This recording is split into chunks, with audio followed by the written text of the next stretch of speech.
తాజా 30 current affairs మీద ట్విట్టర్లో కామెంట్లు చేస్తూ వార్తల్లో నిలవడం రామ్ గోపాల్ వర్మకు బాగా అలవాటైన వ్యవహారం. గత వారం 10 రోజులుగా డ్రగ్స్ కేసు టాలీవుడ్ను కుదిపేస్తున్నప్పటికీ వర్మ ఎక్కడికి పోయాడో తెలియదు. దీంతో జనాలకు వర్మ మీద కూడా అనుమానం వచ్చింది.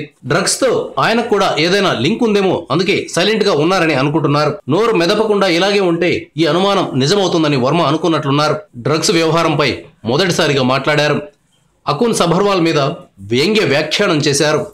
డ్రగ్స్ కేసులో పూరి జగన్నాథ్, సుబ్బరాజును విచారించినట్లు సిట్ నోటీసులు అందుకున్న స్కూల్ పిల్లలను కూడా 12 గంటల పాటు విచారిస్తారా అని వర్మ సబర్వాల్ను ప్రశ్నించారు. ఎక్సైజ్ డిపార్ట్మెంట్ తన పనితనాన్ని ప్రజలకు తెలియజేసేందుకు సినిమా రంగాన్ని ఒక టీజర్లా, ట్రైలర్లా వాడుకుంటోందని చెప్పారు. డ్రగ్స్ కేసులో నిజానిజాలు ఏవైనప్పటికీ అకున్ సబర్వాల్ను మీడియా అమరేంద్ర బాహుబలిలా చిత్రీకరిస్తోందని వర్మ ఆరోపించారు.